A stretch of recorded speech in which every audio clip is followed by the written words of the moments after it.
नमस्कार दोस्तों, good morning. आप सभी का बहुत बहुत स्वागत है हमारे यूट्यूब चैनल करियर पॉइंट पे। और आज दोस्तों हम लोग करने वाले हैं बिहार स्टेट सामाजिक विज्ञान अर्थशास्त्र का महामैराथन। जी हाँ दोस्तों, आज होगा महामैराथन और इसमें हम लोग टॉप 300 प्रश्न आज देखेंगे, है ना। तो आज हम लोग देखने वाले हैं 300 प्रश्न। तो आप लोग आराम से बस अपना अपना जवाब देते चलिएगा और ये काफ़ी फास्ट चलेंगे हम, क्योंकि इसमें आपको 300 लगभग प्रश्न आपको कराया जाएगा। ठीक है, लगभग 300 प्रश्न आपको कराया जाएगा और सिर्फ मैं क्वेश्चन और आंसर बोलते चलूँगा। ठीक है, हाँ, ऑप्शन भी नहीं बोलना है, सिर्फ क्वेश्चन आपको पढ़ना है और जवाब देते चलना है। ठीक है, और ये होगा आपका तीसरा क्लास है आज। और इसके पहले भी आपको 2 क्लास कराया गया है, नहीं देखे हैं तो आप जाकर देख सकते हैं। एग्जाम काफ़ी नज़दीक है। आज जिनका एग्जाम है उनको बेस्ट ऑफ लक, और जिनका कल एग्जाम है उनको भी बेस्ट ऑफ लक, और जिनका परसों एग्जाम है उनको भी बेस्ट ऑफ लक। ठीक है, तो सभी को बेस्ट ऑफ लक। आप लोग अच्छे से एग्जाम दीजिए और एग्जाम देकर आइएगा तो प्लीज़ आप लोग हमें कॉल करके बताइएगा कि आप सभी का एग्जाम कैसा गया, आप सभी ने कितना कितना सही किया, है ना। तो आप लोग ज़रूर से ज़रूर बताइएगा। ठीक है, हाँ, ये आपको नंबर दे दिया गया है तो इस पर आप बता सकते हैं, है ना। और दोस्तों ये हमारा टेलीग्राम चैनल है, तो यहाँ पे आप जाकर ज्वाइन कीजिए। यहाँ पे बहुत सारा पीडीएफ आपको मिल जाएगा फ्री में। और ये आपका यूट्यूब चैनल है, तो career point by Mukesh sir या फिर ज्योग्राफी बाय मुकेश सर। तो प्लीज़ दोस्तों इसे आप लोग सब्सक्राइब करें, बेल आइकन प्रेस करें, ताकि आपको नोटिफिकेशन मिलता रहे इसी प्रकार का, है ना। सभी चीज़ का हमारे चैनल पर आपको तैयारी करवाया जाता है। जैसे ही स्टेट खत्म होगा तो आपको बिहार दरोगा का टेस्ट स्टार्ट होगा, प्लस बीपीएससी का टेस्ट स्टार्ट हो जाएगा, क्योंकि दोनों में आपको जीएस पूछा जाता है। आपको सिर्फ जीएस 5 से 10 प्रश्न आपको मैथ पूछा जाता है पीटी में। तो सिर्फ इसी को ध्यान में रखते हुए डेली आपको जीएस का क्लास होगा रात में 9 बजे से। रात में 9 बजे से डेली आपको स्टार्ट होगा। 100 प्रश्नों का जीएस चलेगा, उसमें करंट अफेयर भी रहेगा, है ना। हिस्ट्री, ज्योग्राफी, पॉलिटी और साइंस से भी क्वेश्चन उसमें डाला जाएगा। ठीक है, तो ये कुछ न्यूज़ था जो आपको देना बहुत ज़रूरी था। और इसके अलावा आपको सीटेट और केवीएस की भी आपको टेस्ट स्टार्ट हो जाएगा स्टेट के बाद। अब चलिए हम लोग स्टार्ट करते हैं। अब कोई भी बातें नहीं, सिर्फ पढ़ाई, ओनली पढ़ाई, सिर्फ ओनली पढ़ाई। चलिए देखते हैं आज का पहला प्रश्न। पहला प्रश्न क्या है कि निम्नलिखित में से कार्यशील पूंजी कौन सी है। तो आंसर हो जाएगा पहला का आंसर सी नंबर, यानी कि खाद बीज। खाद बीज जो है कार्यशील पूंजी है। दूसरा प्रश्न है कि भारत में कृषि की नवीन पद्धति कब अपनाई गई। तो भारत में कृषि की नवीन पद्धति जो अपनाई गई थी, आंसर हो जाएगा बी नंबर 1966-67 में, जिसको हरित क्रांति कहते हैं। अगला है आपका थर्ड नंबर के निम्नलिखित में से कौन उत्पादक है। तो 4 का आंसर हो जाएगा आपका ए, यानी कि बढ़ई उत्पादक माना जाता है। अगला देखते हैं आपका 4 नंबर, भूमि उत्पादन का साधन है। तो भूमि उत्पादन का साधन क्या हो जाएगा, सी नंबर, यानी कि निष्क्रिय साधन है। अगला देखिए दोस्तों आपका 5 नंबर, निम्नलिखित में से कौन सा कारक श्रम के अंतर्गत आता है। तो श्रम के अंतर्गत कौन सा कारक आता है, आंसर हो जाएगा आपका सी नंबर, यानी कि शिक्षक द्वारा वर्ग में अध्यापन करना। अगला देखते हैं आपका 6 नंबर, पूंजी उत्पादन का साधन है। तो पूंजी उत्पादन का कैसा साधन है, आंसर हो जाएगा बी नंबर, यानी कि निष्क्रिय साधन है। अगला देखते हैं आपका 7 नंबर, भारत में जनसंख्या घनत्व की दृष्टि से बिहार का स्थान कौन सा है। तो जनसंख्या घनत्व की दृष्टि से बिहार का जो स्थान है वो है प्रथम। और कितना है दोस्तों, तो 1106 व्यक्ति प्रति वर्ग किलोमीटर। अगला चलिए आपका 8 नंबर की बिहार के किस जिले में जनसंख्या घनत्व सबसे कम है। तो बिहार में जो सबसे कम जनसंख्या घनत्व है वो है आपका कैमूर। आंसर हो जाएगा डी नंबर। अगला देखिए आपका है 9 नंबर की मानवीय संसाधनों में निवेश के मुख्य अंग क्या है। तो निवेश के जो मुख्य अंग है वो हो जाएगा तीनों, यानी कि शिक्षा, स्वास्थ्य और आवास। अगला देखिए आपका है 10 नंबर के निम्नलिखित में से कौन मानवीय पूंजी निर्माण का अंग नहीं है। तो मानवीय पूंजी निर्माण का जो अंग नहीं है, आंसर हो जाएगा सी नंबर, यानी कि अकुशलता। अगला देखिए आपका 11 नंबर, वर्ष 2011 के जनगणना के अनुसार भारत की साक्षरता दर कितनी है। तो 2011 के अनुसार जो साक्षरता दर है, आंसर हो जाएगा आपका डी नंबर, यानी कि 74.04%। अगला देखिए आपका 12 नंबर की निर्धनता की माप का मुख्यतः किस आधार पर किया जाता है। तो निर्धनता की जो माप किया जाता है, आंसर हो जाएगा सी नंबर, आय और उपभोग दोनों, आंसर नंबर सी। अगला है आपका 12 नंबर, निम्नांकित में किन व्यक्तियों पर निर्धनता का सर्वाधिक प्रभाव पड़ता है। तो निर्धनता का जो सर्वाधिक प्रभाव पड़ता है हो जाएगा इनमें से सभी, यानी कि अनाथ बच्चे, विधवाएं और दलित वर्ग, इनमें से सभी, आंसर नंबर डी। अगला देखते हैं आपका 14 नंबर, बिहार की कुल जनसंख्या का कितना प्रतिशत भाग गरीबी रेखा के नीचे है। तो बिहार की जो क्या हो जाएगा, कितना जनसंख्या नीचे है, 41.4%, आंसर नंबर हो जाएगा सी नंबर। अगला देखिए आपका है 15 नंबर की भारत के किस राज्य में बिहार की तुलना में निर्धनता संख्या अधिक है। तो बिहार की तुलना में अधिक कहाँ है, तो हो जाएगा उत्तर प्रदेश में ज़्यादा है बिहार की तुलना में निर्धनता की संख्या।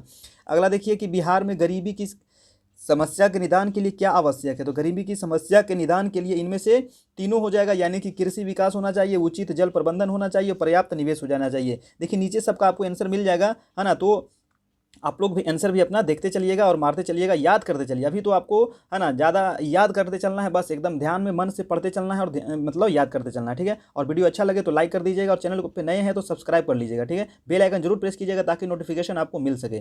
चलिए 17 नंबर प्रश्न है कि शहरी क्षेत्र के व्यक्तियों को भोजन में प्रतिदिन कितनी कैलोरी की आवश्यकता होती है। तो शहरी क्षेत्र में होती है 2100, कितना 2100, और ग्रामीण क्षेत्र में 2400 कैलोरी। अगला देखिए आपका 18 नंबर प्रश्न है कि सरकार द्वारा वर्ष 2005 में ग्रामीण क्षेत्र में एक व्यक्ति के लिए प्रति माह निर्धनता रेखा की राशि क्या निर्धारित की है। तो 2005 में निर्धारित किया गया था 356 रुपया। आंसर क्या हो जाएगा दोस्तों, 356 रुपया। Answer number B. अगला देखिए आपका 19 नंबर की स्वर्ण जयंती ग्राम स्वरोजगार योजना प्रारंभ किया गया था, कब किया गया था। तो आंसर हो जाएगा आपका बी नंबर, अप्रैल 1999। अगला देखिए आपका 20 नंबर की कृषि के क्षेत्र में किस प्रकार की बेरोजगारी अधिक उग्र है। तो कृषि के क्षेत्र में जो बेरोजगारी देखी जाती है वो अदृश्य बेरोजगारी है ना, शिक्षित तो नहीं होगा, औद्योगिक में नहीं होगा, तो क्या हो जाएगा अदृश्य बेरोजगारी। अगला है आपका 21 नंबर की अदृश्य या छिपी हुई बेरोजगारी की समस्या का समाधान किया जा सकता है। तो किस में किया जाएगा, तो कृषि के विकास के लिए और ग्रामीण उद्योग के लिए। आंसर हो जाएगा सी नंबर। अगला देखिए आपका 22 नंबर के संपूर्ण ग्रामीण रोजगार योजना लागू हुई थी, कब लागू हुई थी ये। तो आंसर हो जाएगा ए नंबर, सितंबर 2001 ईस्वी में संपूर्ण ग्रामीण रोजगार योजना लागू किया गया था। अगला है आपका 23 नंबर की बिहार के ग्रामीण क्षेत्रों में पाई जाती है। तो ग्रामीण क्षेत्रों में कैसी बेरोजगारी पाई जाती है, तो मौसमी और अदृश्य दोनों हो जाएगा, यानी आंसर नंबर आपका सी। अगला है 24 की भारत में बेरोजगारी का प्रमुख कारण क्या है। तो भारत में जो बेरोजगारी का प्रमुख कारण है वो हो जाएगा, प्रमुख पूछ रहा है तो जनसंख्या में तीव्र वृद्धि होने की वजह से बेरोजगारी समस्या उत्पन्न हो रही है। अगला है कि भारत में शिक्षित बेरोजगारी का प्रधान कारण क्या है। तो शिक्षित बेरोजगारी का जो प्रधान कारण है वो आंसर हो जाएगा सी नंबर, यानी कि दोषपूर्ण शिक्षा प्रणाली। शिक्षा प्रणाली में दोष है, इसी वजह से बेरोजगारी देखी जाती है शिक्षित। अगला देखते हैं आपका 26, बिहार में ग्रामीण बेरोजगारी की समस्या के समाधान के लिए क्या आवश्यक है। तो बिहार में जो ग्रामीण बेरोजगारी है इसको समस्या के लिए, निदान के लिए क्या कर सकते हैं, तो इनमें से तीनों, यानी कि कृषि का विकास, ग्राम उद्योगों का विकास और जनसंख्या पर नियंत्रण। अगला है कि विगत वर्षों के अंतर्गत बिहार में खाद्यान्न की स्थिति कैसी रही। तो विगत मतलब पिछले वर्षों में जो खाद्यान्न की स्थिति था वो क्या था, कमी आई है, ठीक ना, इसमें कमी आई है। अगला देखते हैं खाद्य सुरक्षा का अभिप्राय क्या है। तो खाद्य सुरक्षा का जो अभिप्राय है आंसर हो जाएगा डी, यानी खाद्य की उपलब्धता, खाद्यान्न तक लोगों की पहुंच और खाद्यान्न क्रय करने की क्षमता। Answer number D. अगला देखिए 29 नंबर की हमारे देश में खाद्य असुरक्षित व्यक्तियों की संख्या सबसे अधिक कहाँ है। तो हमारे देश में खाद्य असुरक्षित व्यक्तियों की जो संख्या है सबसे अधिक, आंसर हो जाएगा उड़ीसा। अगला देखिए आपका है 30 नंबर की सरकार ने मध्याह्न भोजन योजना लागू की है। मध्याह्न भोजन योजना किसके लिए लागू की है, तो आंसर हो जाएगा प्राथमिक विद्यालय के लिए। Answer number A. अगला है 31 की सार्वजनिक वितरण प्रणाली का उद्देश्य क्या है। सार्वजनिक वितरण प्रणाली का जो उद्देश्य है दोस्तों, आंसर हो जाएगा सी नंबर, यानी ए और बी दोनों, यानी खाद्यान्न के मूल्यों पर नियंत्रण और उचित मूल्य पर खाद्यान्न का वितरण। अगला है 32, बिहार में गैर सरकारी संगठन के रूप में कौन सी डेयरी कार्य कर रही है। तो बिहार में जो कार्य कर रही है आंसर हो जाएगा सी नंबर, बिहार राज्य सहकारी दुग्ध उत्पादन संघ। Answer number C. अगला है कि राज्य में सिंचाई के सर्वाधिक महत्वपूर्ण साधन क्या है। तो सर्वाधिक महत्वपूर्ण जो साधन है सिंचाई का वो है कुएं तथा नलकूप। अगला है बिहार की सबसे प्राचीन नहर क्या है। तो बिहार की जो सबसे प्राचीन नहर है वो है सोन नहर। अगला है बिहार के किस क्षेत्र में बाढ़ का प्रकोप अधिक होता है। तो बाढ़ का प्रकोप कहाँ देखा जाता है, उत्तरी बिहार में। नेक्स्ट है आपको 36 की किस नदी को उत्तर बिहार का शोक कहते हैं। तो उत्तरी बिहार का शोक कहा जाता है कोसी नदी को। अगला है कि बिहार के कुल घरेलू उत्पादन का कितना प्रतिशत कृषि से प्राप्त होता है। तो कुल घरेलू उत्पाद का जो कृषि से होता है वो है 39%। आंसर नंबर आपका बी। अगला देखिए आपका है 38 नंबर कि कृषि श्रमिकों से हमारा क्या अभिप्राय है। तो कृषि श्रमिकों से अभिप्राय है आंसर हो जाएगा सी, यानी कि उपयुक्त ए और बी दोनों, यानी कृषि में कार्यरत श्रमिक और कृषि संबंध अन्य धंधों के श्रमिक। अगला देखिए आपका 39 की ऐसे श्रमिक जिसके पास कृषि योग्य भूमि नहीं होती उसे क्या कहते हैं। तो उसे कहते हैं भूमिहीन कृषि, बी नंबर हो जाएगा। अगला देखिए 40 नंबर की बिहार में कृषि श्रमिकों की संख्या में वृद्धि का कारण क्या है। तो बिहार में कृषि श्रमिकों की संख्या में जो वृद्धि का कारण है वो हो जाएगा ए और बी दोनों, यानी कृषि का पिछड़ापन और सहायक उद्योग धंधों का अभाव। अगला देखिए आपका 41 की बिहार में कैसी मजदूरों की क्या समस्याएं हैं। हाँ, मजदूरों की क्या समस्याएं हैं। तो आंसर हो जाएगा 41 का डी नंबर, उपयुक्त तीनों, रोजगार का अभाव है ना। बिहार में जो यहाँ मजदूरों की समस्याएं जो है, रोजगार का यहाँ अभाव देखा जाता है, न्यूनतम आय भी है और निम्न स्तर जीवन है। आंसर हो जाएगा डी नंबर। अगला देखिए आपका 42 की बिहार के कुल छोटे किसानों में ऋणग्रस्तता का अनुपात क्या है। तो ऋणग्रस्तता का जो अनुपात है आंसर हो जाएगा डी नंबर, यानी कि 70%। चलिए आप लोग जल्दी जल्दी जवाब देते चलिए इसी प्रकार से हमारे साथ। और आपको अच्छा लगे तो एक लाइक कर दीजिएगा, उस चैनल पर नए हैं तो सब्सक्राइब कर लीजिएगा। दोस्तों, बंधुआ मजदूर उन्मूलन अधिनियम कब पारित हुआ था? तो बंधुआ मजदूर उन्मूलन अधिनियम जो पारित हुआ था दोस्तों, आंसर नंबर सी यानी कि 1976 ईस्वी। अगला देखिए आपका है 44 नंबर के 2001 की जनगणना के अनुसार बिहार में कृषि श्रमिकों की संख्या कितनी है? तो कृषि श्रमिकों की जो संख्या है वो हो जाएगा 90 लाख, आंसर नंबर डी। अगला देखिए आपका है 45 नंबर के बिहार की कितनी आबादी गांव में रहती है? तो गांव में कितनी आबादी रहती है? 88.70, यानी कि आंसर हो जाएगा डी नंबर। अगला देखते हैं आपका 46 नंबर की बिहार की संपूर्ण जनसंख्या में कृषि श्रमिकों का अनुपात क्या है? तो कृषि श्रमिकों का जो अनुपात है आंसर हो जाएगा 48%, यानी कि सी नंबर। बिहार में संपूर्ण जनसंख्या में कृषि श्रमिकों का अनुपात क्या हो जाएगा? C number. अगला देखिए आपका 47 के बिहार वासियों के जीवन निर्वाह का मुख्य साधन क्या है?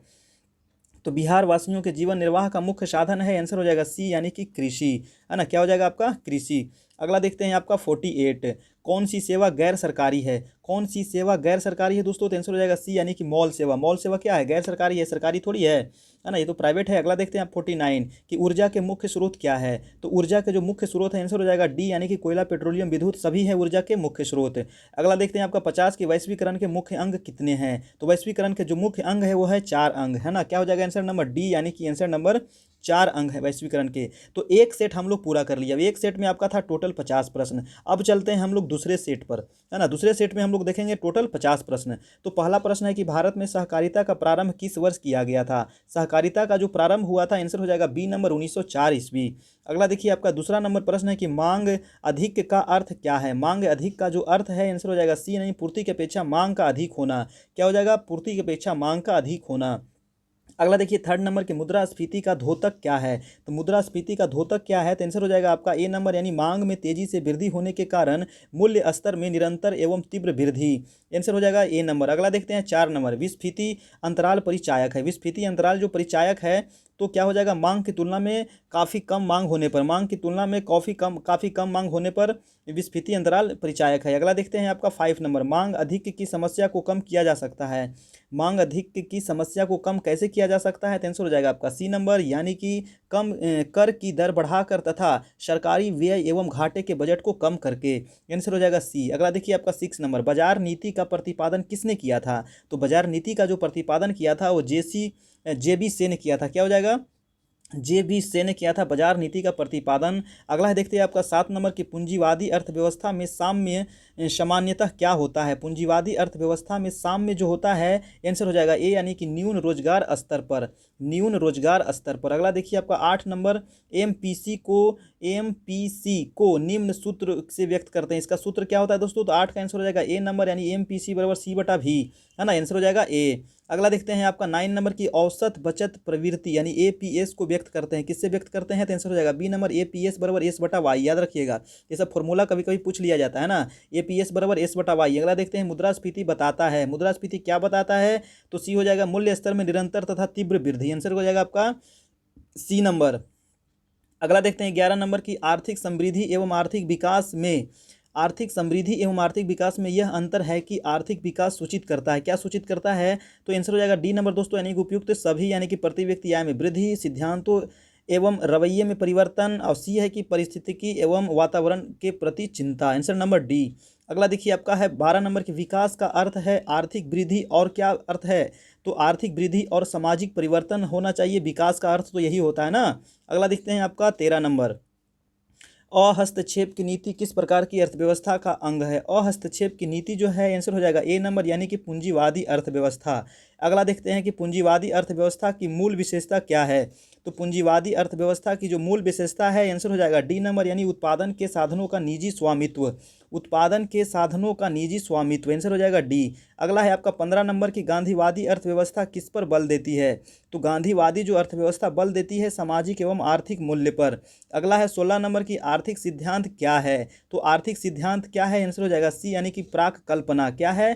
प्राक कल्पना। अगला देखिए आपका 17 नंबर प्रश्न है कि लोकतांत्रिक समाजवाद का विशेष लक्षण क्या है? तो लोकतांत्रिक समाजवाद का जो विशेष लक्षण है आंसर हो जाएगा आपका डी नंबर, यानी कि सामाजिकरण। आंसर हो जाएगा डी, सामाजिकरण। अगला है कि शिक्षा का विषय किस सूची में है? तो शिक्षा का जो विषय है ये किस सूची के अंतर्गत आता है? तो समवर्ती सूची में आता है। अगला देखिए आपका 19 नंबर प्रश्न है कि सकल राष्ट्रीय उत्पाद यानी कि जीएनपी तथा शुद्ध राष्ट्रीय उत्पाद एनएनपी के बीच अंतर किसके बराबर होता है? तो इसके बीच जो अंतर होता है वो हो जाएगा पूंजी मूल्य ह्रास के बराबर होता है। अगला देखिए आपका 20 नंबर है कि निम्न में कौन सी पद्धति राष्ट्रीय आय आकलन की पद्धति नहीं है? तो कौन सी पद्धति जो राष्ट्रीय आय आकलन की पद्धति नहीं है? तो 20 का आंसर क्या हो जाएगा? क्या हो जाएगा आपका सी नंबर यानी कि मैट्रिक्स पद्धति। क्या हो जाएगा? मैट्रिक्स पद्धति। अगला देखिए आपका 21, राष्ट्रीय आय की गणना करते समय निम्नलिखित में से किसको शामिल किया जाता है? तो किसको शामिल किया जाता है दोस्तों? आंसर हो जाएगा डी नंबर यानी चौकीदारों की आय, है ना, चौकीदारों की आय को शामिल किया जाता है। अगला देखते हैं आपका 22 नंबर की निम्नलिखित में से कौन सी कृषि क्रिया पर्यावरण के लिए अनुकूल है? तो कौन सी कृषि क्रिया पर्यावरण के लिए अनुकूल है? आंसर हो जाएगा ए नंबर यानी कि जैव कृषि। क्या हो जाएगा? ए नंबर जैव कृषि। 23 नंबर देखिए भारत के वित्त आयोग का मुख्य कार्य क्या है? तो भारत के जो वित्त आयोग का मुख्य कार्य है, आंसर हो जाएगा आपका ए नंबर, है ना, केंद्र तथा राज्य के बीच राजस्व का वितरण करना। वित्त आयोग का यही कार्य है। अगला देखिए आपका 22 नंबर कि निम्नलिखित में से किस बैंक ने अपना नाम बदलकर एक्सिस बैंक रख लिया है? तो एक्सिस बैंक रखा गया है यूटीआई बैंक। अगला देखते हैं आपका 25 कि विश्व स्वास्थ्य संगठन यानी डब्ल्यूटीओ का मुख्यालय किस नगर में स्थित है? तो किस नगर में स्थित है? जापान में स्थित है। डब्ल्यूटीओ का मुख्यालय कहाँ है? जापान, सॉरी जापान नहीं होगा, जेनेवा होगा। डब्ल्यूटीओ वर्ल्ड ट्रेड ऑर्गेनाइजेशन का जेनेवा हो जाएगा दोस्तों, बी नंबर, है ना, गलती यहाँ दे दिया है। जापान की मुद्रा क्या है ना, जापान की मुद्रा क्या है? तो जापान की जो मुद्रा है दोस्तों, आंसर हो जाएगा आपका डी नंबर यानी कि एन। जापान की मुद्रा है एन। अगला देखिए कि हिंदू वृद्धि दर का अभिप्राय किससे होता है? हिंदू वृद्धि दर का जो अभिप्राय होता है, आंसर नंबर डी यानी कि राष्ट्रीय आय से। क्या हो जाएगा? राष्ट्रीय आय। समानांतर अर्थव्यवस्था का कालाधन से निम्नलिखित में से क्या प्रभाव पड़ता है? समानांतर अर्थव्यवस्था या कालाधन से क्या होता है? तो मौद्रिक नीतियां कम प्रभावी हो जाती है। Answer number A. नेक्स्ट देखिए आपका 29, अंतर्राष्ट्रीय चावल अनुसंधान संस्थान IRRI कहाँ स्थित है? तो आंसर क्या हो जाएगा? अंतर्राष्ट्रीय जो चावल अनुसंधान है ये हो जाएगा आपका मनीला यानी कि फिलीपींस में। अगला देखिए आपका ग्रेसम का नियम किससे संबंधित है? ग्रेसम का नियम जो है, आंसर नंबर सी हो जाएगा, यानी बुरी मुद्रा अच्छी मुद्रा को प्रचलन से बाहर कर देती है ना, आंसर हो जाएगा सी। अगला देखिए कि नाबार्ड का मुख्य कार्य क्या है? तो नाबार्ड का जो मुख्य कार्य है वो ग्रामीण साख संचालन करना। ठीक है, आंसर नंबर हो जाएगा बी। अगला देखिए 32 नंबर है कि वित्तीय सेवाओं की आवश्यकता होती है। तो वित्तीय सेवाओं की जो आवश्यकता होती है, आंसर नंबर हो जाएगा डी यानी कि इनमें से सभी व्यक्तियों को, व्यावसायिक संस्थाओं को, सरकार को। अगला है आपका 33 की भारतीय बैंकिंग प्रणाली के शीर्ष पर है। शीर्ष पर कौन सा है? तो reserve bank of India, answer number D. अगला है निम्नलिखित में से संस्थागत वित्त का साधन कौन सा है? संस्थागत वित्त का साधन पूछ रहा है तो हो जाएगा व्यावसायिक बैंक। अगला है 35 कि किस शहर को भारत की वित्तीय राजधानी कहते हैं? तो मुंबई को भारत की वित्तीय राजधानी कहते हैं। नेक्स्ट है बिहार के वित्त के संस्थागत स्रोतों में कौन सर्वाधिक महत्वपूर्ण है? तो देखिए ज़्यादा अगर आपको स्पीड लग रहा हो तो आप सेटिंग में जा करके, है ना, सेटिंग यहाँ पे जो होता है 3 डॉट देखिएगा और यहाँ पे आप कीजिएगा तो आपको सेटिंग आ जाएगा और यहाँ पे आप स्पीड को कम कर सकते हैं, ठीक है ना, क्योंकि मैं काफ़ी स्पीड में आपको बता रहा हूँ ताकि जल्दी से जल्दी आपको 300 प्रश्न को पूरा किया जाए, है ना। 1 घंटा में मैं सोच रहा हूँ कि इसको ख़त्म कर दिया जाए। तो चलिए 36 का आंसर क्या हो जाएगा? बिहार के वित्त के संस्थागत स्रोतों में कौन सर्वाधिक महत्वपूर्ण है? तो हो जाएगा व्यावसायिक बैंक। अगला देखते हैं कि बिहार में क्षेत्रीय ग्रामीण बैंकों की संख्या कितनी है? तो क्या हो जाएगा? ए नंबर यानी कि 3 क्षेत्रीय ग्रामीण बैंकों की संख्या। अगला देखते हैं 1870 में ब्रिटेन में प्रति व्यक्ति आय कितनी थी? 1870 में ब्रिटेन में प्रति व्यक्ति आय जो थी दोस्तों, आंसर नंबर डी हो जाएगा 420 रुपया, है ना। क्या हो जाएगा? 420 रुपया मात्र। अगला है 39 की स्वतंत्रता प्राप्ति के समय भारतीय अर्थव्यवस्था की स्थिति क्या थी? तो भारतीय अर्थव्यवस्था की जो स्थिति थी अत्यंत कमजोर थी एवं विकास अवरुद्ध अर्थव्यवस्था थी, आंसर हो जाएगा सी, है ना। थोड़ा सा बोलने में कभी अगर थोड़ा सा मिस्टेक हो जाए दोस्तों तो थोड़ा सा आप लोग माफ़ कीजिएगा, है ना, क्योंकि मैं काफ़ी तेज़ी से चल रहा हूँ तो थोड़ा सा कभी कभी हो जाता है, ठीक है। अगला है 40 नंबर की किसके नीति के कारण भारतीय हस्तशिल्प उद्योग का पतन हुआ था? आंसर हो जाएगा बी नंबर यानी ब्रिटिश नीति के कारण। अगला है दोस्तों यानी 41 नंबर की इनमें से कौन भारतीयों के जीवन निर्वाह का मुख्य साधन है? तो जीवन निर्वाह का जो मुख्य साधन है, आंसर हो जाएगा सी, भारतीयों के जीवन निर्वाह, तो आंसर हो जाएगा सी यानी कि कृषि। अगला देखते हैं आपका 42 नंबर की कृषि का राष्ट्रीय आय में कितना योगदान है? तो कृषि का जो राष्ट्रीय आय में योगदान है हो जाएगा 15%, मात्र 15% योगदान है। देश की श्रम शक्ति का कितना प्रतिशत इस कृषि में संलग्न है? तो कितना प्रतिशत कृषि में संलग्न है दोस्तों? 48%, है ना। देखिए ये जो परसेंटेज है ना, ये डाटा कभी घटते बढ़ते रहता है, तो थोड़ा बहुत आगे पीछे हो तो आप लोग थोड़ा मैनेज नहीं कीजिएगा, हल्ला नहीं करना है, ठीक है। अगला देखते हैं कि देश में लगभग कितनी भूमि वास्तविक, आप लोग को गलत नहीं बताया जाएगा, है ना, कुछ एक गलती आपको निकल जाता है, वो गलत बताया नहीं जाता है ना, कभी कभी गलत निकल जाता है दोस्तों, फ्लो में वो चल जाता है, तो इस वजह से आप लोग थोड़ा सा मैनेज कर लीजिएगा, थोड़ा माफ़ कीजिएगा, है ना। देश में लगभग कितनी भूमि वास्तविक बोया गया क्षेत्र है? आंसर हो जाएगा आपका ए नंबर यानी 46%। अगला है आपका 45 की भारतीय कृषि में कम उपज के क्या कारण है? भारतीय कृषि में कम उपज के क्या कारण है? आंसर हो जाएगा डी नंबर, इनमें से सभी, यानी प्राकृतिक, संस्थागत या तकनीकी। अगला है आपका 46 की भारतीय कृषि की उत्पादकता दूसरे देशों की तुलना में क्या है? तो दूसरे देशों की तुलना में अपेक्षाकृत बहुत कम है। आंसर हो जाएगा सी। अगला है 47 की निर्धनता की माप मुख्य किस आधार पर की जाती है? तो निर्धनता की जो माप की जाती है, आंसर हो जाएगा सी, यानी कि ए और बी दोनों। ठीक है, अगला देखते हैं ए और बी दोनों मतलब आय और उपभोग दोनों पे। अगला है 46 की बिहार की कुल जनसंख्या का कितना प्रतिशत भाग गरीबी रेखा के नीचे है? तो गरीबी रेखा का जो नीचे है, अभी मैंने बताया था, आंसर नंबर सी हो जाएगा 41.4%। ठीक है, तो ये आगे पीछे हो सकता है थोड़ा बहुत, आप लोग थोड़ा सा मैनेज कीजिएगा। भारत के किस राज्य में बिहार की तुलना में निर्धनों की संख्या अधिक है? तो भारत के किस राज्य में बिहार की तुलना में निर्धनों की संख्या जो अधिक है, आंसर हो जाएगा सी नंबर, यानी कि यूपी। यूपी में भी अधिक है क्योंकि यूपी जनसंख्या ज़्यादा है ना। बिहार में गरीबी की समस्या के निराकरण के लिए क्या आवश्यक है? तो निराकरण के लिए क्या आवश्यक है, तो आंसर हो जाएगा डी नंबर, इनमें से तीनों, यानी कृषि विकास होना चाहिए, उचित जल प्रबंधन होना चाहिए, पर्याप्त निवेश भी होना चाहिए। अगला है आपका 1 नंबर। मैंने 2 सेट खत्म कर लिया, अब चलते हैं तीसरे सेट पे। हमारे देश में खाद्य सुरक्षित व्यक्तियों की संख्या सबसे अधिक कहाँ है? तो खाद्य सुरक्षित व्यक्तियों की जो संख्या सबसे अधिक है, वो आंसर हो जाएगा सी नंबर, यानी कि उत्तर प्रदेश। दूसरा नंबर प्रश्न है कि बिहार में कृषक मजदूरों की मुख्य समस्याएं क्या है? तो कृषक मजदूरों के जो मुख्य समस्याएं हैं वो हो जाएगा इनमें से सभी, यानी कि कम मजदूरी है, सहायक उद्योग धंधों का अभाव है, अधिक काम के घंटे हैं। तीसरा है कि बिहार के खेतिहर मजदूर की दयनीय स्थिति के बारे में 8 जून 1893 को ब्रिटेन के हाउस ऑफ कॉमन्स में सवाल पूछा गया था। यह किस जिला कौन था? तो ये जिला से पूछा गया था, गया जिला से। ठीक ना, चलिए अगला देखते हैं आपका जब व्यक्ति अपनी आवश्यकताओं को संतुष्ट करने के लिए वस्तुएं खरीदता है तो वह क्या कहलाता है? तो अपनी आवश्यकताओं के संतुष्ट करने के लिए वस्तुएं खरीदता है उसे कहते हैं दोस्तों आंसर नंबर बी, यानी कि उपभोक्ता। क्या कहते हैं? उपभोक्ता। अगला है आपका 5 नंबर। जब कोई व्यक्ति लाभ के लिए वस्तुओं को बेचता है तो उसे क्या कहते हैं? बेचता है, भेजता नहीं, बेचता है, तो उसे क्या कहते हैं? आंसर हो जाएगा सी नंबर, विक्रेता। अगला देखते हैं आपका 6 नंबर की जब दो सहसंबंधित श्रेणियों के पद मूल्यों के विपरीत दिशा में परिवर्तन पाया जाता है तो सहसंबंध कैसा होगा? तो ऋणात्मक होगा। कैसा होगा? ऋणात्मक होगा। अगला देखते हैं 7 नंबर कि मूल्य तथा मांग की दो श्रेणियों में सहसंबंध गुणांक 0.86 है तो सहसंबंध का परिणाम क्या होगा? क्या होगा दोस्तों? आंसर नंबर हो जाएगा डी नंबर, यानी कि निम्न स्तर धनात्मक सहसंबंध। अगला देखते हैं कि हरित क्रांति का संबंध किससे है? तो सबको पता है कि हरित क्रांति का संबंध है कृषि के क्षेत्र से, आंसर नंबर ए। अगला देखिए आपका 9 नंबर की ग्रामीण बैंकों की संस्थागत संरचना में निम्नलिखित में से कौन सी संस्था है? ग्रामीण बैंकों की संस्थागत संरचना में सम्मिलित संस्था कौन सी है? तो आंसर हो जाएगा आपका डी नंबर, यानी कि उपयुक्त सभी व्यावसायिक बैंक, क्षेत्रीय ग्रामीण बैंक या फिर सहकारी तथा भूमि विकास बैंक। अगला देखते हैं आपका 10 नंबर की सभी आयतों की ऊपरी भुजा के मध्य बिंदुओं को सरल रेखा उसे मिलाने पर जो वक्र बनता है उसे क्या कहते हैं? उसे कहा जाता है आपको सी नंबर, यानी कि आवृत्ति बहुभुज। उसको क्या कहते हैं दोस्तों? आवृत्ति बहुभुज। चलिए अगला प्रश्न देखते हैं आपका 11 नंबर। त्रिगुण सारणी में समंकों के कितनी परस्पर संबंधित विशेषताओं को प्रस्तुत किया जाता है? तो त्रिगुण सारणी में क्या हो जाएगा? आंसर नंबर सी, यानी कि 3। अगला है कि भारत सरकार द्वारा वर्ष 1991 में विश्व बैंक तथा अंतर्राष्ट्रीय मुद्रा कोष से ऋण लेने पर भारत सरकार पर क्या शर्तें लगाई थी? तो आंसर हो जाएगा डी नंबर, उपयुक्त सभी, यानी कि सरकार उदारीकरण करेगी, निजी क्षेत्र पर लगे प्रतिबंधों को हटाएगी और सरकार सरकारी हस्तक्षेप पर कम करेगी। अगला है दोस्तों आपका 13 नंबर की भारत सरकार द्वारा उदारीकरण के अंतर्गत मुख्य रूप से किस क्षेत्र में सुधार किए गए हैं? तो आंसर क्या हो जाएगा आपका? आंसर नंबर डी नंबर, यानी कि उपयुक्त सभी क्षेत्र में सुधार किए गए थे, औद्योगिक क्षेत्र, वित्तीय क्षेत्र और व्यापार तथा निवेश क्षेत्र।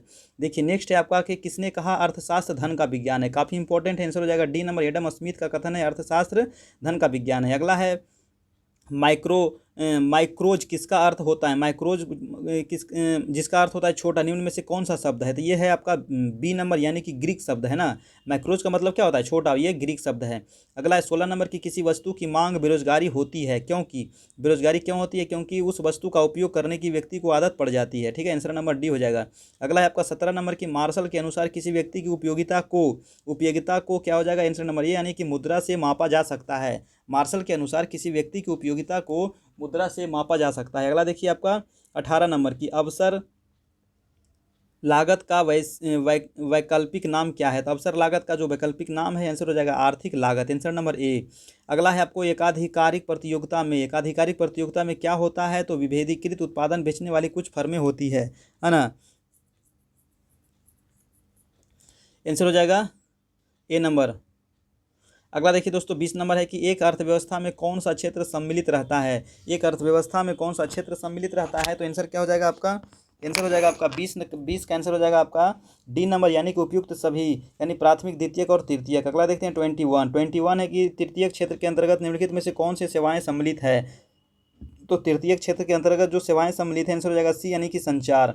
अगला देखिए कि रिजर्व बैंक ऑफ इंडिया की स्थापना कब हुई थी। कब हुई थी? तो 1935 में हुई थी reserve bank of India, RBI की स्थापना। मौद्रिक नीति का संबंध किससे है? तो क्या हो जाएगा 23 का आंसर नंबर डी, यानी कि खुले बाजार की क्रियाओं से। खुले बाजार की क्रियाओं की मौद्रिक नीति। अगला है कि बजट में हो सकता है, क्या हो सकता है बजट में? तो डी नंबर, यानी आगम घाटा, वित्तीय घाटा और प्रारंभिक घाटा। Answer number D. अगला देखिए आपका 25, निम्नलिखित में से निम्नलिखित कथनों में कौन सा सही है बताना है। तो आंसर क्या हो जाएगा? ए नंबर, यानी कि कुल व्यय और कुल प्राप्तियों का अंतर राजकोषीय घाटा होता है। आंसर नंबर ए हो जाएगा। ठीक है, इसको आप लोग पूरा ऑप्शन पढ़िएगा, उसके बाद जवाब दीजिएगा, है ना। मैं पूरा एक ही बार आंसर जवाब देते चलता हूँ, क्योंकि आपके मेरे पास समय नहीं है, आपके पास भी समय नहीं है, तो आप लोग इसको देख लीजिएगा थोड़ा सा। इनमें किसको प्राथमिक क्षेत्र भी कहा जाता है? प्राथमिक क्षेत्र किसको कहते हैं? कृषि क्षेत्र को। आंसर हो जाएगा बी नंबर। अगला देखिए कि इनमें से कौन से देश मिश्रित अर्थव्यवस्था है। तो भारत क्या है? मिश्रित अर्थव्यवस्था। आंसर हो जाएगा सी। अगला 28 की सन 2008-9 के अनुसार भारत की औसत प्रति व्यक्ति आय कितनी है। तो भारत की 8-9 के अनुसार जो प्रति व्यक्ति आय है, आंसर हो जाएगा बी, यानी 25,494 रुपया। आंसर नंबर बी, 25,494 रुपया। अगला है कि स्वतंत्रता पूर्व भारतीय अर्थव्यवस्था कैसी थी। स्वतंत्रता से पहले जो भारतीय अर्थव्यवस्था थी कैसी थी दोस्तों? आंसर हो जाएगा क्या था? ए नंबर, यानी कृषि प्रधान। अभी भी तो कृषि प्रधान है। ठीक है, आंसर नंबर ये हो जाएगा। अगला देखिए आपका 32 की नेपाल की मुद्रा क्या है। तो नेपाल की जो मुद्रा है वो हो जाएगा रुपया। क्या होगा? रुपया, नेपाली रुपया। अगला देखिए 31 की एटीएम का विस्तार रूप क्या होता है। एटीएम का फुल फॉर्म जो होता है ऑटोमेटिक टेलर मशीन, है ना, automatic teller machine. Answer number C. वित्तीय संस्थागत पूरा करते हैं, वित्तीय संस्थान क्या पूरा करते हैं? तो क्या हो जाएगा? सी नंबर, यानी कि ऋण संबंधी जरूरतें। क्या पूरा करते हैं? ऋण संबंधी जरूरतें। अगला देखिए आपको 33 की सरकारी वित्तीय संस्था नहीं है। तो सरकारी वित्तीय संस्था निम्नलिखित में से कौन सा नहीं है? तो साहूकार नहीं है। आंसर हो जाएगा सी नंबर। अगला है कि इनमें से रोजगार का क्षेत्र नहीं। रोजगार का क्षेत्र कौन सा नहीं है बताइए? तो आंसर हो जाएगा आपका बी नंबर, यानी कि जमीन। जमीन जो रोजगार का क्षेत्र नहीं है। अगला देखते हैं 35, कृषि क्षेत्र में पाई जाती है। कृषि क्षेत्र में क्या पाई जाती है बताइए?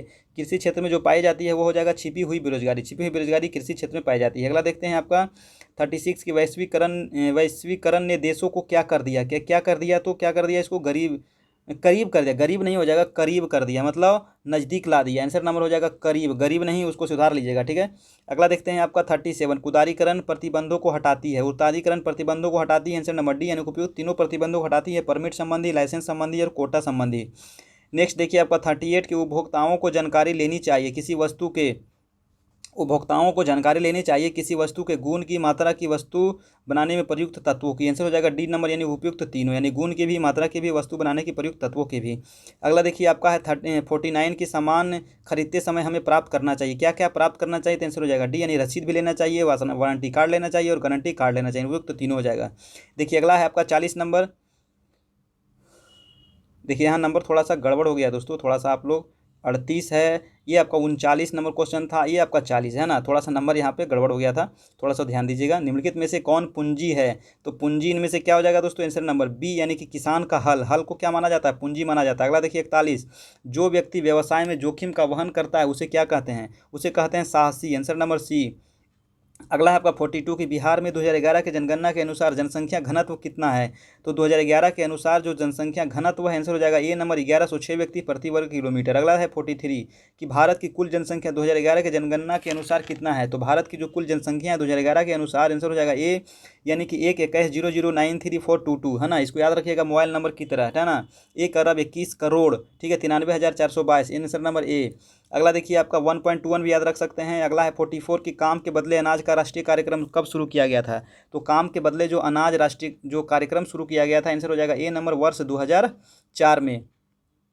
अगला है देखिए आपका 45 की प्रोफेसर अमर्त्य सेन कौन थे। तो प्रोफेसर जो अमर्त्य सेन थे, आंसर हो जाएगा ए नंबर, यानी कि प्रमुख अर्थशास्त्री थे। आंसर ए हो जाएगा। अगला देखिए 46 की भारत में शिक्षित बेरोजगारी का प्रधान कारण क्या है। तो शिक्षित बेरोजगारी का जो प्रधान कारण है हो जाएगा दोषपूर्ण शिक्षा प्रणाली। Answer number C.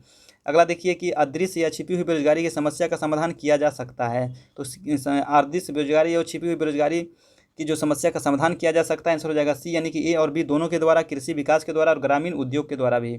अगला है 48 अनिवार्य वस्तुओं की 47 हो गया, इसमें 47 ही प्रश्न था दोस्तों। अब हम लोग नेक्स्ट मतलब सेट में आते हैं, है ना।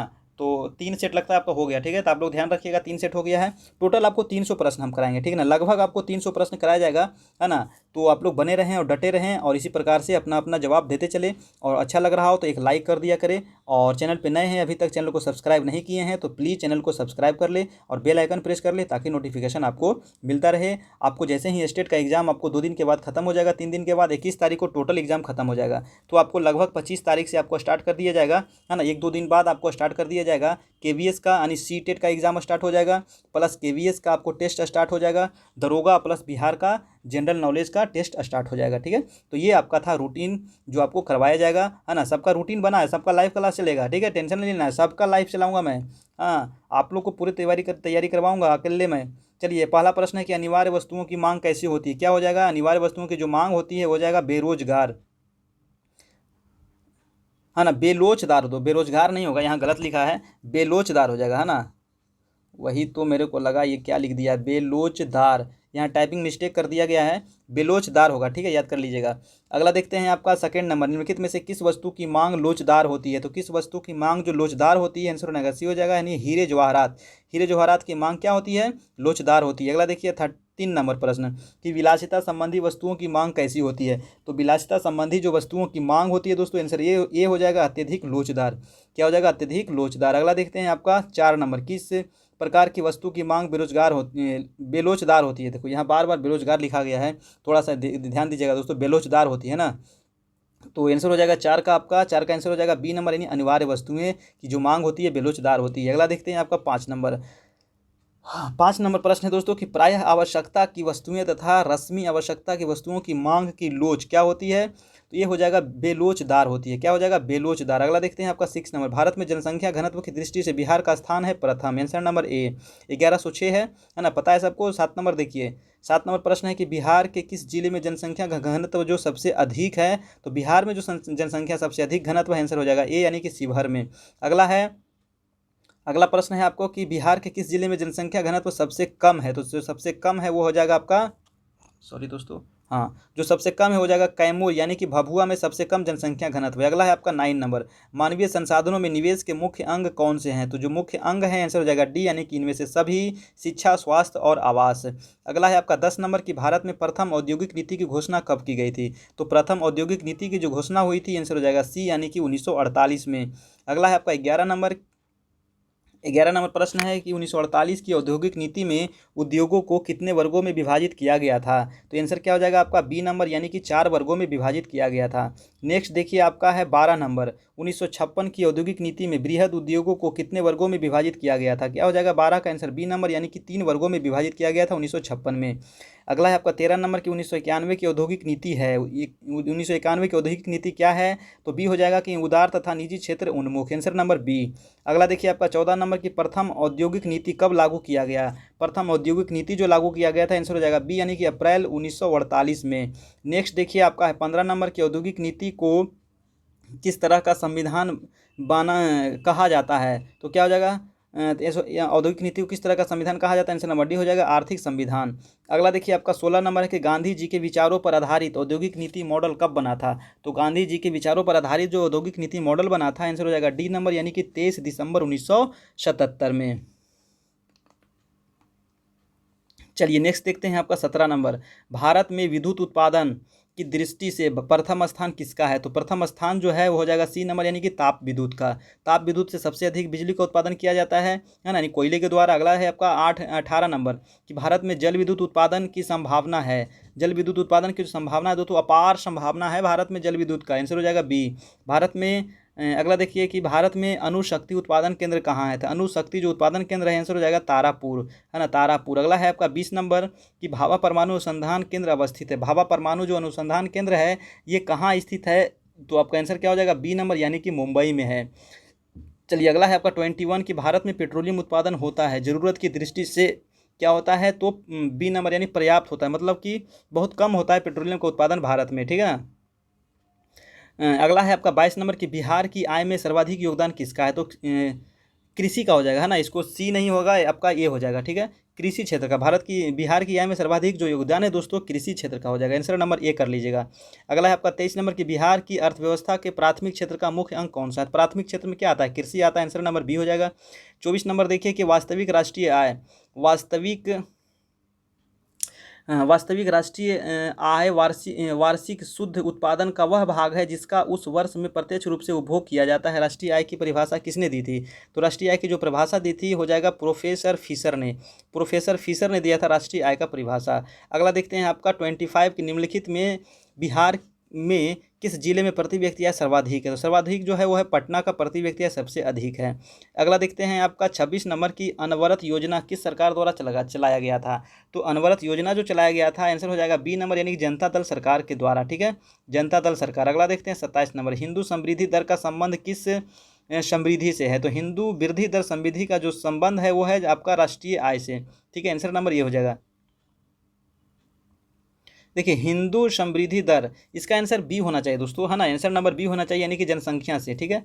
हिंदू समृद्धि दर का संबंध किस समृद्धि से है, तो जनसंख्या से होना चाहिए, ठीक है ना। आंसर नंबर बी हो जाएगा इसका। चलिए अगला देखिए कि भारत में राष्ट्रीय आय का आकलन किया जाता है। राष्ट्रीय आय का जो आकलन किसके द्वारा किया जाता है, तो केंद्रीय सांख्यिकी संगठन यानी CSO के द्वारा, ठीक है। आंसर हो जाएगा आपका बी नंबर। अगला है 29 नंबर कि किसी देश की प्रति व्यक्ति आय प्राप्त की जाती है, कैसे प्राप्त करती हैं, तो राष्ट्रीय आय तथा जनसंख्या दोनों से। आंसर हो जाएगा सी। अगला है आपका 30 नंबर की भारत में राष्ट्रीय आय का मुख्य स्रोत क्या है, तो राष्ट्रीय आय का जो मुख्य स्रोत है आंसर नंबर सी, यानी कि तृतीय क्षेत्र यानी कि सेवा क्षेत्र। अगला देखिए आपका 31 कि निम्नलिखित में से कौन सा संबंध हमेशा सही होता है, कौन सा संबंध जो हमेशा सही होता है, तो आंसर हो जाएगा बी नंबर, यानी आय और उपभोग बचत का, ठीक है।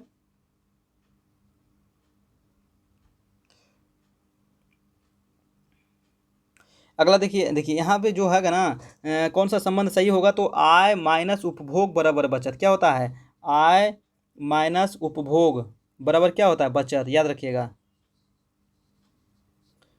अगला देखते हैं आपका 32 किस देश में उत्पादित किए गए संपूर्ण सामान और सेवाओं के मूल्य उसका क्या कहलाता है, उसका कहलाता है सकल घरेलू उत्पाद, है ना। किसी देश में उत्पादित किए गए संपूर्ण सामान और सेवाओं के मूल्य उसका कहलाता है सकल घरेलू उत्पाद। अगला देखिए आपका है 33 कि भारतीय अर्थव्यवस्था के लिए हिंदू वृद्धि दर पद किसने बनाया था, तो ये पद जो बनाया गया था किसके द्वारा, सी नंबर, यानी राधा कृष्ण के द्वारा, है ना। आंसर हो जाएगा सी। अगला देखते हैं आपका 34 है कि वितरण का सिद्धांत निम्नलिखित में से किससे संबंधित है, तो वितरण का जो सिद्धांत संबंधित है हो जाएगा यानी कारक अदायगियों का वितरण, आंसर नंबर सी, ठीक है, कारक अदायगियों का वितरण, आंसर नंबर सी। अगला देखते हैं आपका 35 किसी अर्थव्यवस्था में पूंजी निर्माण निर्भर करता है, किसी अर्थव्यवस्था में पूंजी निर्माण निर्भर करता है, तो हो जाएगा सी नंबर, कुल बचत पर, है ना। सी नंबर आंसर हो जाएगा कुल बचत पर। अगला देखिए 36 नंबर, भारत में कर्मचारियों के महंगाई भत्ते के निर्धारण का आधार क्या है, तो आधार है हो जाएगा उपभोक्ता मूल्य सूचकांक, आंसर नंबर बी, ठीक है, उपभोक्ता मूल्य सूचकांक। अगला देखते हैं आपका 37 प्रश्न है कि मुद्रास्फीति को अस्थायी तौर पर नियंत्रित करने के लिए निम्नलिखित में से किसका प्रयोग किया जाता है, तो मुद्रास्फीति को मतलब नियंत्रण करना है अस्थायी तौर पे, तो क्या हम करेंगे, बी नंबर, यानी कि मुद्रा आपूर्ति में कमी कर देंगे, आंसर नंबर बी हो जाएगा। चलिए मुद्रा आपूर्ति में कमी। अगला देखते हैं आपका 38 प्रश्न है कि किसी अर्थव्यवस्था में मुद्रा के मूल्य और कीमत स्तर के बीच संबंध होता है, कैसा संबंध होता है, तो हो जाएगा प्रतिलोम का संबंध होता है, ठीक है ना। देखिए नेक्स्ट है आपका 39 कुल प्राप्ति की तुलना में मांग में अत्यधिक वृद्धि के परिणाम स्वरूप मूल्य के सामान्य स्तर में स्थिर वृद्धि को क्या कहते हैं, तो स्थिर वृद्धि को कहा जाता है मांग पुष्पस्फीति, है ना। इसको फिर से पढ़िए कि कुल पूर्ति की तुलना में मांग में अत्यधिक वृद्धि के परिणाम स्वरूप मूल्य के समान स्तर में स्थिर वृद्धि को कहा जाता है मांग पुष्पस्फीति, आंसर नंबर ए। अगला देखिए आपका 40 नंबर है, 40 नंबर प्रश्न देखिए कि स्फीति उस अवस्था को कहते हैं जिसमें मुद्रा का मूल्य गिरता है अर्थात वस्तुओं की कीमतें बढ़ती है। ये कथन किसका है, तो ये कथन है दोस्तों क्राउथर का, क्या हो जाएगा ये नंबर, यानी क्राउथर का ये कथन है। चलिए अगला देखते हैं आपका 41 कि मुद्रास्फीति किससे मापी जाती है, तो मुद्रास्फीति जो मापी जाती है हो जाएगा मुद्रा आपूर्ति की अधिकता से, आंसर हो जाएगा आपका बी नंबर, मुद्रा आपूर्ति की अधिकता से। नेक्स्ट है आपका 42 कि भारत में थोक कीमत सूची की असुविधा कौन सी है, तो थोक कीमत सूची की जो असुविधा है आंसर ए हो जाएगा, यह सेवा विभाग के लिए पर्याप्त नहीं है, आंसर नंबर ए, ठीक है। अगला देखते हैं आपका 43 कि जब किसी वस्तु के मूल्य में कमी आती है तब क्या होता है, आंसर हो जाएगा ए, यानी कि मांग बढ़ जाती है, आंसर नंबर ए हो जाएगा, मांग बढ़ जाती है। अगला देखते हैं आपका 44 नंबर की मांग के लिए होना जरूरी है। मांग के लिए क्या होना जरूरी है? तो आंसर हो जाएगा डी, यानी कि इनमें से सभी होना जरूरी है। यानी वस्तुओं की इच्छा होना चाहिए, साधन होना चाहिए और खर्च करने की वो तत्परता होनी चाहिए। अगला है 45 की यदि किसी वस्तु का मूल्य बढ़ जाए तो मांग क्या होगा? मांग क्या हो जाएगा? घटती है ना। किसी वस्तु का मूल्य बढ़ जाएगा तो मांग क्या हो जाएगा? घट जाता है, एब्सोल्यूट। ठीक है, अगला देखते हैं 46 नंबर। मांग के नियम के कारण क्या है? तो कारण है दोस्तों इनमें से सभी, यानी सीमांत उपयोगिता ह्रास नियम, आय का प्रभाव, प्रतिस्थापन प्रभाव, इनमें से सभी। नेक्स्ट है आपका 47, रुचि तथा फैशन में परिवर्तन होने से मांग होती है। रुचि तथा फैशन में परिवर्तन होने से मांग क्या होती है? तो परिवर्तन हो जाता है। और ये आपका आज सेकेंड लास्ट है ना, सेकेंड लास्ट ये मैराथन क्लास है। एक क्लास आपको और लिया जाएगा इकोनॉमिक्स का, ठीक है। इकोनॉमिक्स का एक क्लास आपको और होगा मैराथन का, तो आप लोग देख लीजिएगा, है ना। आज या कल आपको इकोनॉमिक्स का मैराथन क्लास एक और आपको दिया जाएगा जो लास्ट होगा। और आज लास्ट होगा पॉलिटी का मैराथन क्लास। आज पॉलिटी का लास्ट मैराथन क्लास चलेगा रात में दोस्तों, तो आज ज़रूर देखिएगा। और 1 बजे से मैं कोशिश करूंगा ज्योग्राफी का, है ना। काफ़ी आज थोड़ा सा बिजी शेड्यूल है, तो 1 बजे से ज्योग्राफी का देखते हैं। टाइम मिलेगा तो मैं पढ़ा दूंगा, नहीं तो आपको वीडियो बना करके डाल दूंगा, ठीक है। 1 बजे से डेली आपका ज्योग्राफी का लाइव क्लास चलता है। अगर टाइम मिलेगा तो लाइव ले लूँगा, नहीं तो आपको वीडियो बनाकर मैं डाल दूंगा। चलिए, इसका क्या हो गया आपका 47 का बी। अगला चलते हैं 48 नंबर। 48 प्रश्न है कि अर्थशास्त्र में मांग का अभिप्राय क्या होता है? तो अर्थशास्त्र में मांग का जो अभिप्राय होता है, आंसर नंबर हो जाएगा बी नंबर, यानी वस्तु की इच्छा के साथ उसे खरीदने के लिए साधन की उपलब्धता तथा वस्तु खरीदने के लिए साधन व्यय करने की तत्परता होना। आंसर नंबर हो जाएगा बी। अगला देखिए 49 है, किसी वस्तु के मूल्य में हरास होने से मांग क्या होती है? इसी वस्तु के मूल्य में अगर गिरावट आ गया, खरास नहीं है, हरास लिखा जाएगा, है ना। तो गिरावट होने से क्या हो जाएगा? तो बी हो जाएगा, यानी कि उसकी मांग जो होती है बढ़ जाती है। Answer number B. अनिवार्य वस्तु के मूल्य में वृद्धि होने से क्या होता है? तो मांग में प्रायः कमी नहीं आती है। जो अनिवार्य वस्तु है और उसके मूल्य में वृद्धि हो जाएगा तो मांग में कमी आएगा, नहीं आएगा। अगला देखते हैं आपका, जैसे नमक है। नमक क्या है? हमारा बहुत जरूरी चीज़ है, बिना नमक के आप खाना खा नहीं सकते हैं। अगर उसका कीमत बढ़ जाएगा तो फिर भी तो उतना ही मांग रहेगा ना, जितना भी मांग है। अगला देखते हैं आपका, तो ये था दोस्तों आपका 50 प्रश्न हम लोग पूरा कर लिए, ठीक है। नेक्स्ट सेट में हम लोग चलते हैं। पहला प्रश्न देखिए, निम्नलिखित में से कौन M3 में नहीं आता है? तो M3 में कौन नहीं आता है? आंसर हो जाएगा बी, यानी डाक खानों के बचत खाते में जमा। डाक खानों के बचत खाते में जमा M3 में नहीं आता है। तो कौन कौन आता है? तो याद रखिएगा, बैंकों के बचत खाते में जमा, सी है आपका बैंकों में सावधि जमा, और डी है बैंकों के चालू खाते में जमा। इसका आंसर हो जाएगा, नहीं पूछ रहा था तो आंसर हो जाएगा बी नंबर। अगला देखते हैं आपका दूसरा नंबर प्रश्न है कि भारत में योजना आयोग की स्थापना कब की गई थी? योजना आयोग को सबको पता है कि 15 मार्च 1950 ईस्वी को किया गया था। Answer number D. दूसरा है कि राष्ट्रीय प्रतिभूति न्यास लिमिटेड किस से संबंधित कार्य करता है? तो हो जाएगा ऋण पत्र यानी डिवेंचर से संबंधित कार्य करता है राष्ट्रीय प्रतिभूति न्यास लिमिटेड। नेक्स्ट है दोस्तों आपका 4 नंबर, भारत से होने वाले निर्यात में सबसे अधिक भागीदारी किस देश की है? तो भारत से होने वाले जो निर्यात है वो जो सबसे अधिक भागीदारी है हो जाएगा आपका अमेरिका, यानी आंसर नंबर ए। दूसरा देखिए अगला 5 नंबर प्रश्न है, भारी जल परियोजना तालचेर तथा पारादीप उर्वरक संयंत्र किसके प्रसिद्ध उद्योग हैं? तो ये हो जाएगा कहाँ कहाँ है दोस्तों? तो ये हो जाएगा ए नंबर, यानी उड़ीसा में है, ठीक ना। तालचेर कहाँ है? उड़ीसा में। पारादीप कहाँ है? उड़ीसा में, है ना। और ये भारी जल परियोजना है, आंसर नंबर ए। नेक्स्ट देखते हैं आपका भारी जल का क्या होता है? DTO, deuterium oxide. याद रखिएगा। नेपाल की मुद्रा क्या है? नेपाल की जो मुद्रा है बता चुका हूँ आपको, नेपाली रुपया। Answer number A. अगला देखते हैं 7 नंबर प्रश्न है, तिरुपुर विश्व के अनेक क्षेत्रों को निम्नलिखित वस्तुओं में से किसके लिए निर्यात के लिए प्रसिद्ध है? तिरुपुर जो है किस लिए प्रसिद्ध है? तो आंसर हो जाएगा सी नंबर, यानी कि बुने हुए सूती वस्त्र के लिए प्रसिद्ध है तिरुपुर। अगला देखते हैं आपका 8 नंबर, प्रधानमंत्री ग्रामोदय योजना का ध्येय क्या है? तो आंसर हो जाएगा आपका ए नंबर, यानी ग्रामीण वस्तुओं की पूर्ति करना, जैसे कि प्राथमिक शिक्षा, स्वास्थ्य, रक्षण, पेयजल, आवास और ग्रामीण सड़कें को देखरेख करना। ग्रामीण ग्रामोद्योग योजना का ये ध्येय है। अगला है 9 नंबर कि निम्नलिखित में से कौन सार्क का सदस्य नहीं है? तो सार्क का सदस्य जो नहीं है वो है इंडोनेशिया, है ना। क्या हो जाएगा? Indonesia, answer number C. Sri Lanka है, भूटान है, मालदीव है ना, भारत है, बहुत सारे और अभी आगे आपको देश है, तो आपको पता है तो आपको लोग कमेंट कीजिएगा, ठीक है। चलिए 10 नंबर देखिए कि केंद्र और राज्यों के बीच आयकर के विभाजन का निर्धारण करने के लिए वित्त आयोग की नियुक्ति कौन करता है? वित्त आयोग की नियुक्ति कौन करता है? तो भारत के राष्ट्रपति जी, आंसर नंबर सी।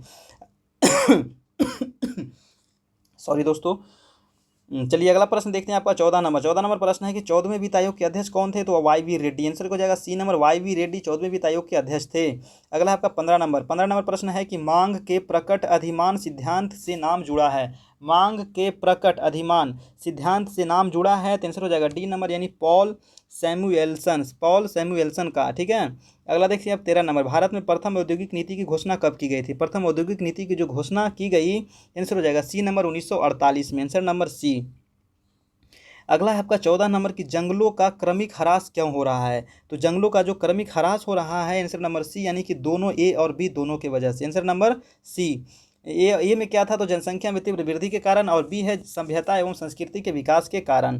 नेक्स्ट देखिए आपका 15 है कि विश्व के वन क्षेत्र में भारत का प्रतिशत क्या है? तो भारत का प्रतिशत 2% है। विश्व के वन क्षेत्र का भारत में कितना वन है? तो 2%। अगला है कि भारतीय कृषि का सहचर कौन है? तो भारतीय कृषि का जो सहचर है वो हो जाएगा सी नंबर यानी कि जंगल।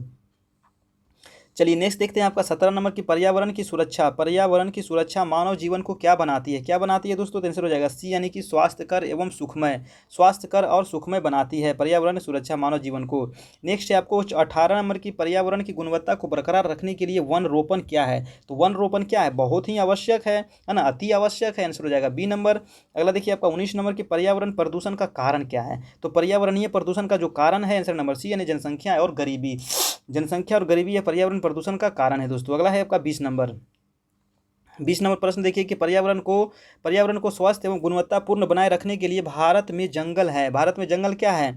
तो अपर्याप्त है। जितना जंगल होना चाहिए उतना जंगल नहीं है। कितना है? तो 24.04% है। कितना होना चाहिए? तो 33.33 होना चाहिए। ठीक है, याद रखिएगा।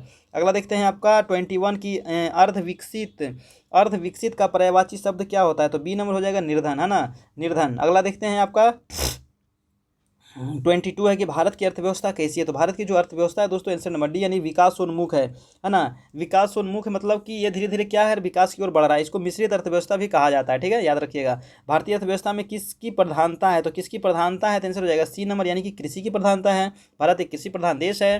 अगला है 24, कृषि श्रमिक से हमारा अभिप्राय क्या है? तो कृषि श्रमिक जो हमारा अभिप्राय है दोस्तों, आंसर नंबर सी हो जाएगा, ए और बी दोनों, यानी कृषि में कार्यरत श्रमिक और कृषि संबंध अन्य धंधों के श्रमिक। ठीक है। चलिए अगला देखते हैं आपका 25, ऐसे श्रमिक जिसके पास कृषि योग्य भूमि नहीं होती है उसे क्या कहते हैं? उसे भूमिहीन कहते हैं। आंसर नंबर बी हो जाएगा। अगला 26 नंबर कि बिहार में कृषि श्रमिकों क्या हो जाएगा? आंसर नंबर सी यानी कि ए और बी दोनों, यानी कृषि का पिछड़ापन भी है, सहायक उद्योग धंधों का यहाँ पे अभाव भी है। ठीक है। चलिए अब स्पीड आपको ज़्यादा लग रहा हो तो आप लोग स्लो कर लीजिएगा। ठीक है ना, काफ़ी मैं तेज़ से चल रहा हूँ ताकि आपको जल्दी जल्दी से इसको समाप्त किया जाए। बिहार में कृषि मजदूरों की क्या समस्याएं हैं? तो बिहार में जो कृषि मजदूरों की जो समस्याएं दोस्तों, आंसर नंबर सभी हो जाएगा। नहीं, रोजगार का यहाँ अभाव है, न्यून आय है, निम्न जीवन स्तर भी है। अगला 28 नंबर के बिहार के बहुत छोटे किसानों में ऋणग्रस्तता का प्रतिशत क्या है? तो ऋणग्रस्तता का जो प्रतिशत है, आंसर नंबर डी यानी कि 70%। ठीक है, आंसर नंबर डी हो जाएगा। अगला देखते हैं कि बाजार मूल्य होता है। बाजार मूल्य क्या होता है? तो आंसर ये हो जाएगा अति अल्पकालिक मूल्य। अति अल्पकालिक मूल्य, आंसर नंबर ए हो जाएगा। अगला देखते हैं 30 नंबर प्रश्न देखिए कि अल्पकालिक सामान्य मूल्य के निर्धारण में अधिक प्रभाव पड़ता है। आंसर हो जाएगा सी नंबर यानी कि पूर्ति की अपेक्षा मांग का। अल्पकालीन सामान्य मूल्य के निर्धारण में अधिक प्रभाव पड़ता है। आंसर हो जाएगा सी यानी पूर्ति की अपेक्षा मांग का। अगला देखिए आपका 31 प्रश्न है कि दीर्घकालीन सामान्य मूल्य के निर्धारण पर सर्वाधिक प्रभाव किसका पड़ता है? आंसर हो जाएगा बी यानी कि पूर्ति का। ठीक है। चलिए नेक्स्ट देखते हैं आपका 32 की दीर्घकालीन सामान्य मूल्य का निर्धारण होता है। दीर्घकालीन सामान्य मूल्य का निर्धारण होता है। आंसर हो जाएगा सी यानी कि मांग तथा पूर्ति के अस्थायी संतुलन का। ठीक है। अगला देखते हैं आपका 33 नंबर कि मूल्य निर्धारण में सर्वाधिक महत्व क्या होता है? तो सर्वाधिक जो महत्व होता है वो मांग तथा पूर्ति दोनों का। अगला है 34 की साम्य मूल्य का निर्धारण होता है। साम्य मूल्य का निर्धारण किससे होता है? तो मांग तथा पूर्ति एक दूसरे के बराबर होने पर। अगला देखते हैं दोस्तों आपका 35 की रिकॉर्डों के अनुसार पूर्ण प्रतियोगिता में मूल्य का निर्धारण होता है। रिकॉर्डों के अनुसार जो पूर्ण प्रतियोगिता में मूल्य का जो निर्धारण होता है, आंसर हो जाएगा ए यानी उत्पादन व्यय द्वारा। किसके द्वारा होता है? उत्पादन व्यय के द्वारा।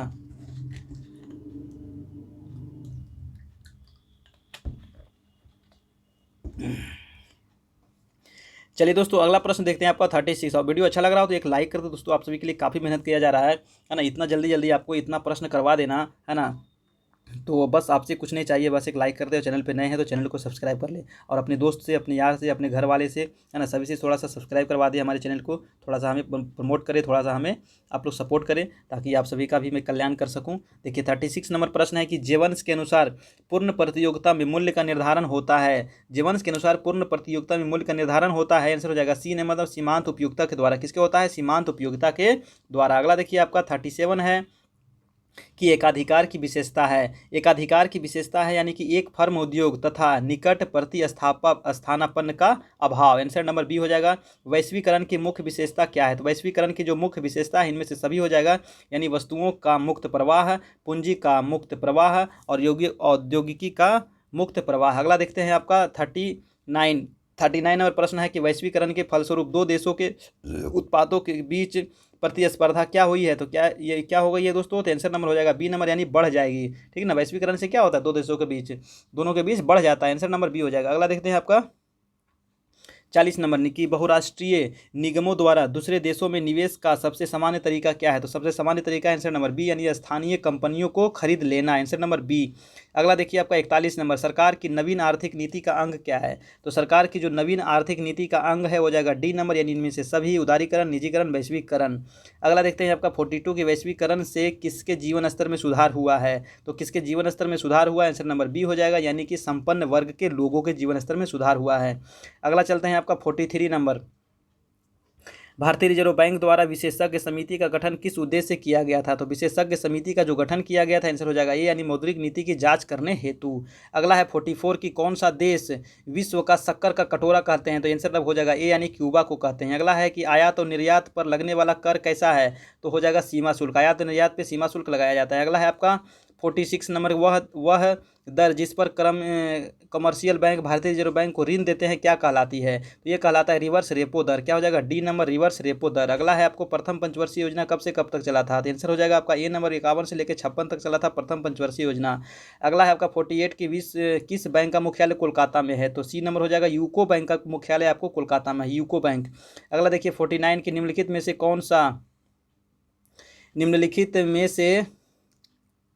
कौन सा कथन आसान ऋण के लिए सही नहीं है? तो आंसर हो जाएगा आपका, आंसर हो जाएगा दोस्तों आपका बी नंबर, यानी कि सिर्फ दो है वो सही नहीं है, यानी कि इसकी ब्याज दर इसकी असल ऋण की कीमत से ज़्यादा होता है। ये आपका गलत है ना, 2 नंबर गलत है। और देख लीजिएगा इसको बढ़िया से, आंसर हो जाएगा ए सही है और आपका 3 सही है। एक में दिया गया कि इस ऋण की कोई ब्याज दर नहीं होती है और विश्व बैंक आसान ऋण विकासशील देशों को उसके अवधि वाले प्रोजेक्ट के लिए उपलब्ध कराता है। चलिए इसका आंसर हो जाएगा बी नंबर, यानी सिर्फ 2 आपका गलत है। अगला है आपका 50 नंबर कि वस्तु के मूल्य में अधिक परिवर्तन होने पर उसकी मांग में परिवर्तन नहीं होता, इसे कौन सी मांग कहा जाता है? तो इसे कहा जाता है आपको पूर्ण बेलोचदार। क्या कहते हैं इसको? पूर्ण बेलोचदार। नेक्स्ट देखिए आपका, तो ये देखिए एक सेट हम लोग और ख़त्म कर लिए, है ना। चलिए अगला नेक्स्ट सेट पे चलते हैं दोस्तों। और देखिए आप सभी को काफ़ी इंपॉर्टेंट प्रश्न आपको करवाया जा रहा है ना। सभी प्रश्न आपके लिए काफ़ी महत्वपूर्ण है, तो आप एक भी प्रश्न नहीं छोड़िएगा। और क्योंकि इसीलिए आपको काफ़ी स्पीड में कराया जा रहा है ताकि आप सारा प्रश्न को देख लें। लगभग 1 घंटा, सवा घंटा में आपको पूरा करवा दिया जाएगा। ठीक है, तो बिल्कुल आप लोग बने रहें। बस अब थोड़ा सा और बचा है ना, 5 मिनट 10 मिनट अभी और आपको लगेगा और अपना आप लोग का सारा काम क्लियर हो जाएगा। चलिए अगर देखते हैं पहला प्रश्न। पहला है कि राष्ट्रीय ग्रामीण रोजगार गारंटी अधिनियम कब लागू हुआ था? आंसर हो जाएगा आपका, पहला का आंसर हो जाएगा ए नंबर, फरवरी 2006, यानी नरेगा। इसको क्या कहते हैं दोस्तों? नरेगा। अगला देखते हैं आपका 2 नंबर, काम के बदले अनाज की राष्ट्रीय योजना कब प्रारंभ हुई थी? आंसर हो जाएगा सी, नवंबर 2004 में।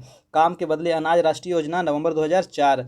नेक्स्ट देखते हैं 3rd नंबर, 1943 में भारत के किस राज्य में भयानक अकाल पड़ा था? तो अकाल पड़ा था बंगाल में। अगला प्रश्न है आपका 4 नंबर, निम्नांकित में कौन भारत सरकार की खाद्य सुरक्षा प्रणाली का अंग है? आंसर हो जाएगा सी, ए और बी दोनों, यानी कि खाद्य का सुरक्षित भंडार और सार्वजनिक वितरण प्रणाली।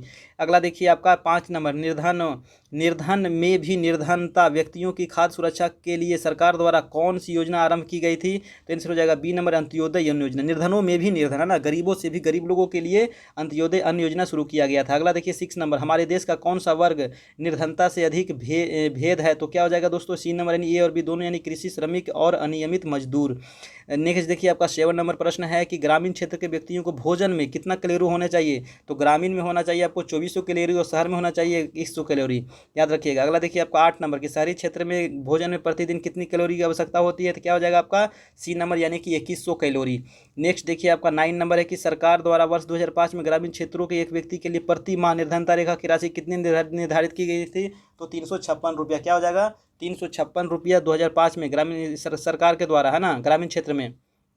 अगला है आपको कि सरकार द्वारा 2005 में शहरी क्षेत्र में एक व्यक्ति के लिए प्रति माह कितना निर्धारित किया गया था। तो हो जाएगा सी नंबर यानी कि 538 रुपया, आंसर नंबर सी। अगला देखते हैं आपका 11 नंबर, यह किसने कहा था कि स्फीति अनुचित है परंतु अस्फीति अविवेकपूर्ण है, दोनों में से अस्फीति बुरी है। तो ये कथन किसका था। तो ये कथन था आपका जे.एम. किसका था, जे.एम. किन्स, यानी आंसर नंबर ए।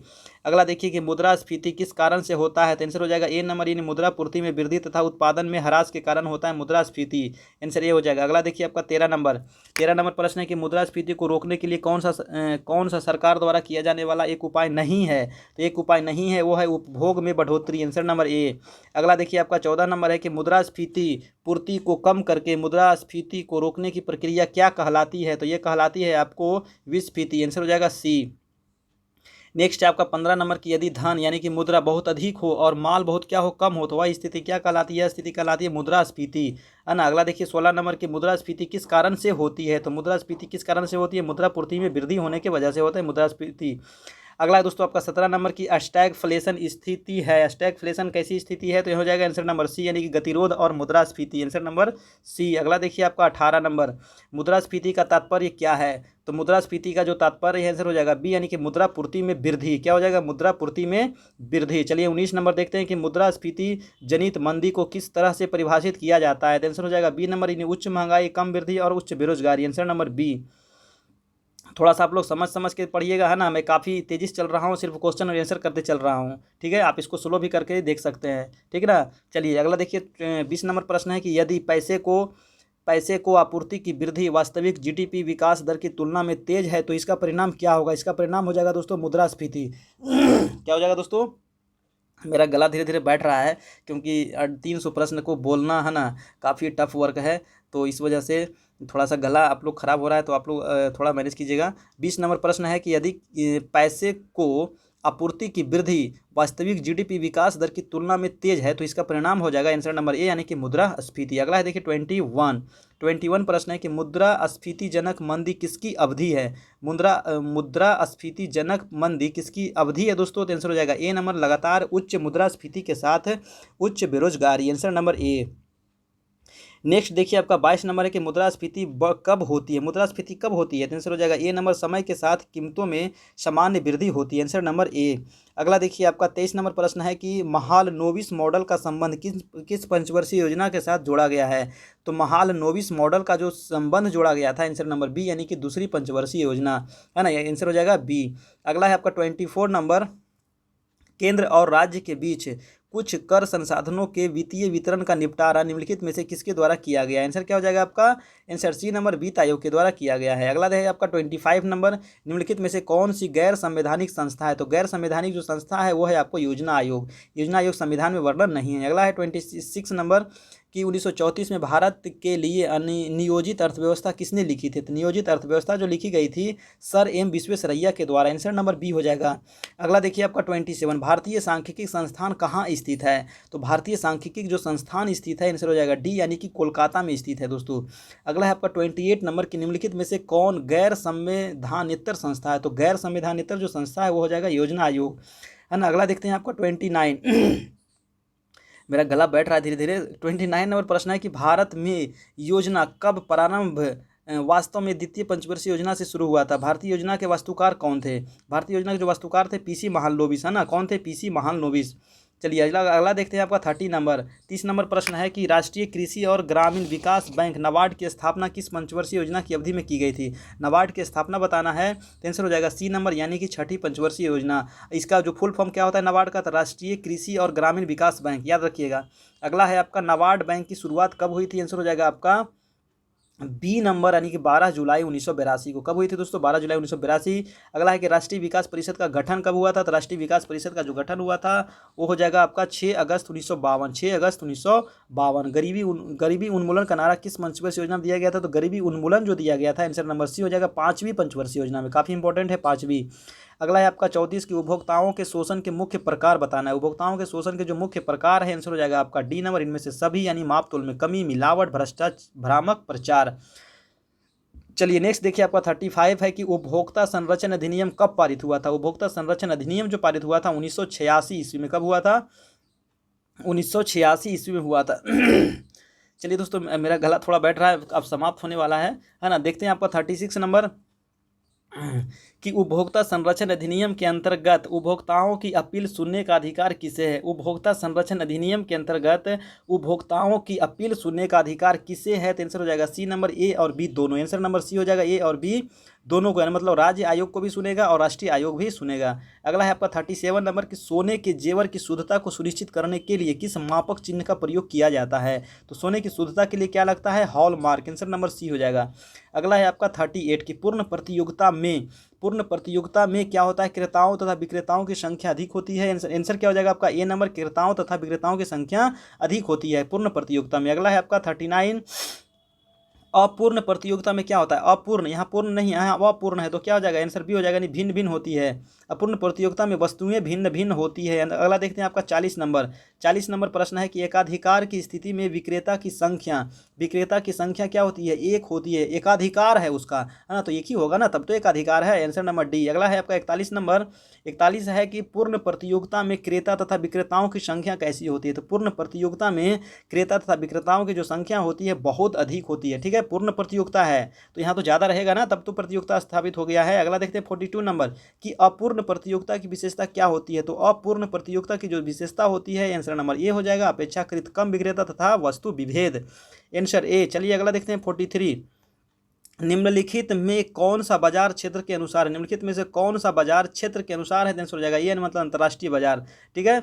अगला देखते हैं आपका 44 के निम्नलिखित में से कौन सा बाजार समय के अनुसार है? समय के अनुसार, ये था क्षेत्र के अनुसार अंतर्राष्ट्रीय बाजार, बी है 44 है समय के अनुसार है, तो हो जाएगा सी नंबर, यानी दीर्घकालीन बाजार, है ना। आंसर हो जाएगा आपका सी नंबर, दीर्घकालीन बाजार। अगला देखते हैं 45 नंबर। राष्ट्रीय बाजार में वस्तु के विक्रेता होते हैं। राष्ट्रीय बाजार में वस्तु के विक्रेता होते हैं, आंसर नंबर बी, पूरे देश भर में फैले हुए, है ना, पूरे देश भर में फैले हुए। अगला देखते हैं 46 नंबर। वीडियो अच्छा लग रहा हो तो एक लाइक कर दे। चैनल पे नए हैं दोस्तों, चैनल को सब्सक्राइब कर ले, जरूर से जरूर चैनल को सब्सक्राइब कीजिएगा, है ना, जरूर कीजिएगा। आपसे काफ़ी मैं रिक्वेस्ट कर रहा हूँ, आप सभी के लिए काफ़ी मेहनत किया जा रहा है, तो प्लीज़ आप लोग भी थोड़ा सा हमें हेल्प करें, है ना। आपसे और हमें कुछ नहीं चाहिए, कोई पैसा रुपया नहीं चाहिए, बस आप सब्सक्राइब कर ले, बेल आइकन प्रेस कर ले, थोड़ा सा शेयर करते अपने दोस्तों के बीच, और आपके जो भी परिवार है सबको बता दिए, वो लोग भी आप पढ़ाई कीजिए, फ्री में पढ़ाई कीजिए ना, आपको पैसा थोड़ी लग रहा है, फ्री में पढ़िए, फ्री में आपको पढ़ाया जा रहा है। चलिए 46 नंबर देखिए, मछली हरी सब्जी का बाजार होता है, कैसा बाजार होता है? तो स्थानीय बाजार होता है, मछली हरी सब्जी का बाजार। अगला देखते हैं 47 नंबर प्रश्न क्या है? तो पैमाने के प्रतिफल का अर्थ क्या होता है? पैमाने के प्रतिफल का जो अर्थ होता है, आंसर हो जाएगा आपका ए नंबर, मतलब जब उत्पादन में प्रयुक्त सभी साधनों के अनुपात में वृद्धि समान रूप में होता है। अगला देखते हैं आपका 48 प्रश्न है आपका, पैमाने के बढ़ते हुए प्रतिफल का आशय क्या है? पैमाने के बढ़ते हुए प्रतिफल का आशय क्या है? तो 41 हो जाएगा सी नंबर, यानी कि जिस अनुपात में साधन बढ़ाया गया है उसकी अपेक्षा अधिक अनुपात में उत्पादन बढ़े। अगला है आपका 49 कि बिहार में ग्रामीण बेरोजगारी की समस्या के समाधान के लिए क्या आवश्यक है? तो क्या आवश्यक है दोस्तों? इनमें से सभी आवश्यक होना चाहिए, मतलब कृषि का विकास होना चाहिए, ग्राम में उद्योगों का विकास होना चाहिए, जनसंख्या पर नियंत्रण होना चाहिए, तभी तो विकास कर सकते हैं। और देखिए आज का लास्ट प्रश्न, अंत भला तो सब भला दोस्तों, टेंशन नहीं लेना है किसी को, एकदम माइंड कूल होकर एग्जाम देना है। ठीक है, आज जिसका एग्जाम है सभी को बेस्ट ऑफ लक, कल एग्जाम है जिनका सभी को बेस्ट ऑफ लक, अब जिनका सब दिन एग्जाम है सबको बेस्ट ऑफ लक, है ना। मेरे तरफ से आप लोग अच्छे से एग्जाम दीजिए, आप सभी के लिए काफ़ी मेहनत किया गया, आप लोग भी बहुत मेहनत की हमारे साथ, और ये बहुत अच्छा लगा हम लोग का ये जो सेशन चला इतना दिन, है ना। और आज और कल भर ये चलेगा, पर कल तो समाप्त हो जाएगा, क्योंकि है ना कल सारा सब्जेक्ट को समाप्त कर दिया जाएगा। कल लास्ट है, कल के बाद आपको स्टेट का आपको मैं समाप्त लगभग कर दूंगा। इसके बाद हम केवीएस का स्टार्ट करेंगे, सीटेट का स्टार्ट करेंगे, दरोगा और बीपीएससी का जनरल नॉलेज का सेट हम लोग स्टार्ट करने जा रहे हैं। तो आप लोग जरूर से जरूर ज्वाइन कीजिएगा, लाइक कीजिएगा, कमेंट कीजिएगा, पढ़ाई कीजिएगा, बस पढ़ते चलिए अपना। अगला देखिए 50 नंबर प्रश्न क्या कहता है? भारत सरकार ने राष्ट्रीय ग्रामीण रोजगार गारंटी अधिनियम में कितने दिनों का निश्चित रोजगार देने का प्रस्ताव किया है। तो आंसर हो जाएगा बी नंबर, यानी कि 100 दिन का रोजगार देने का प्रस्ताव किया था नहीं नरेगा के तहत, है ना। राष्ट्रीय ग्रामीण रोजगार गारंटी अधिनियम है ना, नरेगा है ना, राष्ट्रीय ग्रामीण रोजगार गारंटी अधिनियम, इसका नाम बदल के क्या कर दिया गया, मनरेगा, याद रखिएगा 2009 में। तो ये था दोस्तों आज का मोस्ट 300 लगभग 300 प्रश्न आपको पूरा इसमें क्लियर किया गया। महामैराथन क्लास, इसका नाम ही दिया गया महामैराथन, मतलब लगभग 300 प्रश्न, और मात्र लगभग सवा घंटा हुआ होगा, है ना। तो आप लोग बिल्कुल इसी प्रकार से बने रहें और डटे रहें हमारे साथ, और एकदम तैयारी करते चले। यह है तीसरा दिन, और एक वीडियो आपका और आएगा, इकोनॉमिक्स का एक वीडियो आपको और मिलेगा, कल मिलेगा, आज नहीं मिलेगा, कल मिल जाएगा आपको। और ये आपको मेरा नंबर है, तो आप लोग एग्जाम देकर आइएगा, तो इस नंबर पे आप लोग जरूर से जरूर दोस्तों संपर्क कीजिएगा, है ना। जितना भी प्रश्न था ना, लगभग आपको बिहार टेक्स्ट बुक से लिया गया था, कुछ प्रश्न आपको एक्स्ट्रा भी था इसमें, ठीक है। और ये आपका टेलीग्राम चैनल है, तो इसे आप लोग ज्वाइन करें, यहाँ पे बहुत सारा PDF आपको फ्री में मिल जाएगा, है ना। आराम से ज्वाइन कीजिएगा और PDF डाउनलोड कीजिएगा, पढ़ाई कीजिएगा, ठीक है। ये आपका चैनल है, YouTube channel career point by Mukesh sir या फिर ज्योग्राफी बाय मुकेश सर, ये दोनों में से आप कुछ भी सर्च कीजिएगा दोस्तों, आपका आ जाएगा करियर पॉइंट, ठीक है। Career point by Mukesh sir लिखा रहेगा, उसमें पीला लोगो लगा हुआ है, और उसको आप लोग डाउनलोड कर लेना है, ठीक है। यहाँ पे मैं लोगो लगा हुआ है, आप देखिएगा, और इसी को आप लोग को क्या करना है, सब्सक्राइब कर लेना है, बेल आइकन प्रेस कर लेना है, ताकि आपको नोटिफिकेशन लगातार आपको मिलता रहे, ठीक है। तो फिर मिलते हैं हम लोग दोस्तों नेक्स्ट वीडियो में, तब तक के लिए आप लोगों को जय हिंद, जय Bharat, best of luck, good bye, ta-ta, bye bye.